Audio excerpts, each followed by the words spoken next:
नमस्कार, मैं नियाज खान और आप देख रहे हैं एनएमएफ न्यूज। रस्सी जल गई मगर ऐठन नहीं गई, ये कहावत तो आपने जरूर सुनी होगी। अब आप ये सोच रहे होंगे कि हम आपको ये कहावत क्यों याद दिला रहे हैं।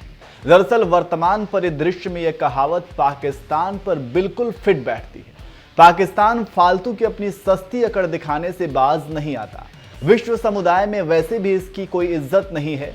पाकिस्तान को अगर आतंकिस्तान कहा जाए तो भी गलत नहीं है। ऐसे में अगर कोई थोड़ी इज्जत दे दे तो भी इसे रास नहीं आता। अब आपको पूरी खबर बताते हैं। पाकिस्तान के राष्ट्रीय सुरक्षा सलाहकार डॉक्टर मोईद यूसुफ ने कहा है कि वे भारत द्वारा आयोजित सम्मेलन में भाग लेने के लिए नई दिल्ली की यात्रा नहीं करेंगे। बता दें कि 10 नवंबर को नई दिल्ली में अफगानिस्तान को लेकर भारत एक सम्मेलन का आयोजन करेगा। मोईद यूसुफ से जब इस बारे में एक संवाददाता सम्मेलन के दौरान सवाल पूछा गया तो उन्होंने भारत पर तंज कसते हुए कहा कि कोई बिगाड़ने वाला शांति दूत की भूमिका नहीं निभा सकता है। अब आप खुद सोचिए, पाकिस्तान की जुबान से बिगाड़ने वाला, शांति दूत जैसे शब्द कैसे लगते हैं। बिल्कुल ऐसे ही जैसे 100 चूहे खाकर बिल्ली चली हज को। मतलब ये कि आतंकवाद के जरिए मासूमों और बेगुनाहों की खून से होली खेलने वाला आतंकिस्तान भारत को शांति का पाठ पढ़ा रहा है। गजब का ओवर कॉन्फिडेंस है। खैर, आपको बता दें कि रिपोर्ट्स के अनुसार रूस, चीन, उज्बेकिस्तान और ताजिकिस्तान भारतीय राष्ट्रीय सुरक्षा सलाहकार द्वारा आयोजित सम्मेलन में शामिल होंगे। पाकिस्तान ने सितंबर में और अक्टूबर में ईरान ने भी एक ऐसा ही सम्मेलन का आयोजन किया था। हालांकि भारत को इस सम्मेलन में आमंत्रित नहीं किया गया था, लेकिन भारत ने अपने क्षेत्रीय सम्मेलन में भाग लेने के लिए मोईद को भी निमंत्रण दिया था। पाकिस्तान के विदेश मंत्रालय ने भी इसकी पुष्टि की थी।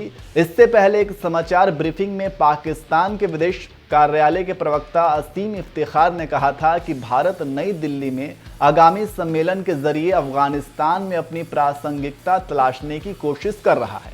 मोईद ने कहा कि पाकिस्तान और उज्बेकिस्तान का अफगानिस्तान को लेकर एक ही नजरिया है। उन्होंने कहा कि युद्धग्रस्त अफगानिस्तान में मानवीय संकट को टालने के लिए तालिबान शासन के साथ रचनात्मक जुड़ाव की जरूरत है। काबुल के साथ अगर दुनिया जुड़ने में नाकाम रहती है तो इसके परिणाम स्वरूप गंभीर मानवीय संकट पैदा हो सकते हैं।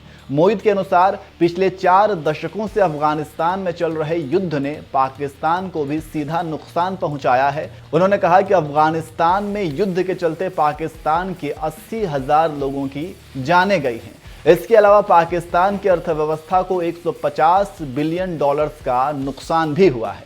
अफगानिस्तान के गृह युद्ध ने पाकिस्तान को बुरी तरह प्रभावित किया है। ये पाकिस्तान के लिए राजनीतिक मामला नहीं है, बल्कि राष्ट्रीय सुरक्षा और मानवीय चिंता का मुद्दा है। पाकिस्तान के लिए अफगानिस्तान के साथ जुड़ने के अलावा कोई और विकल्प नहीं है।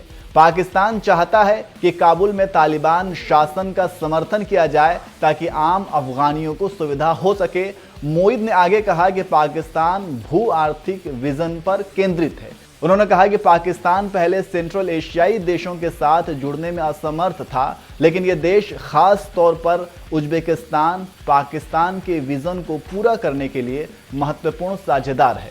उन्होंने आगे कहा कि सेंट्रल एशिया पाकिस्तान के लिए प्राथमिकता है। पाकिस्तान सेंटर एशियाई देशों के साथ द्विपक्षीय और बहुपक्षीय समझौतों के माध्यम से जुड़ेगा।